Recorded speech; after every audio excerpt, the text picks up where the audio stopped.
用爱烹饪，用心品味，我是 Vivian。工作了一天的家人们辛苦了，今天抓紧给大家送上年菜系列的第5道美味——鲜鲍卤肉。鲜美的鲍鱼，香浓的卤肉，滋味完美调和，包裹着浓油赤酱，咸鲜入味。赶紧跟我一起试试吧！为了摘净猪毛，先将猪皮烙一下，铁锅烧热，淋少许油，将洗净擦干的猪五花带皮一面下锅。烙猪皮的时候，尽量压着，贴着锅底来回滑动，烙至表面焦黄即可捞出，洗净备用。喜欢口感劲道点的，可以多烙一会儿。再准备一锅冷水，下入烙至洗净的整条猪五花，建议整块猪肉一起下锅焯水，这样能更好的保存猪肉的香气。再放入焯水3件套，葱姜料酒，去腥增鲜。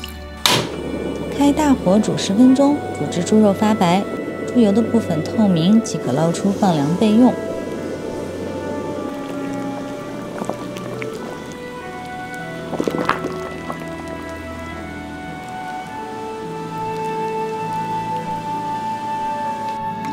剩下的肉汤用细筛过滤一下，稍后用来卤肉。放凉的五花肉再分割成均匀的大块。先焯水，再分割，这是为了确保肉块的个头尽量均匀一致。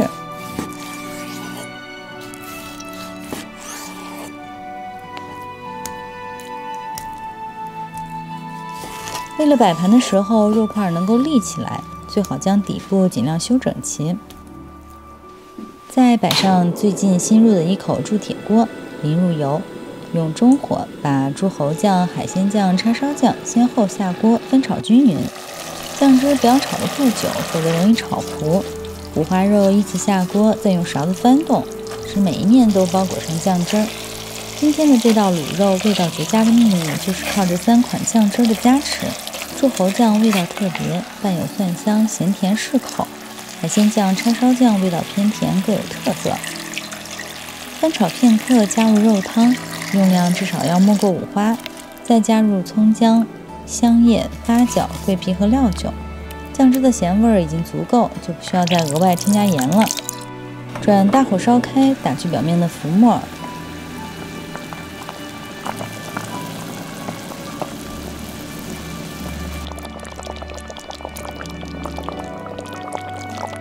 盖上锅盖，小火慢炖1个小时。喜欢肉质酥软的，可以再久一些。半小时后捞出葱段，继续煮。1小时后，汤汁已经收到剩下1/3，这时候再下入提前洗净的鲜鲍肉，转成中高火，加盖继续煮10分钟。注意时间不要太久，否则鲍鱼该裂了。新鲜的鲍鱼最好提前用淡盐水浸泡半小时，再用软刷清洁表面的黏膜和杂质。翘下的鲍鱼肉去掉青黑的内脏，洗净即可备用。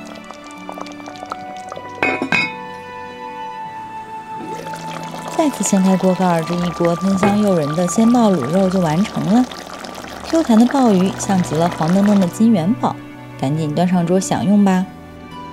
今天的这一道鲜鲍卤肉，红艳欲滴，色香味美，单是这浓郁的汤汁就能妥妥的干掉1碗饭了。哇，好弹牙，好有味道。鲜美的食材加上完美的酱料，轻轻松松就可以成就一道极致的美味。你学会了吧？就赶紧为家人露一手吧。用爱烹饪，用心品味，我是 Vivian。喜欢我的视频就请关注、点赞并转发，以后每周都会送上美味的料理。谢谢支持，下回见喽！太美味了！哇，天哪！这5花肉看。哇塞，太好吃了！哇，天哪，入口即化呀！哎。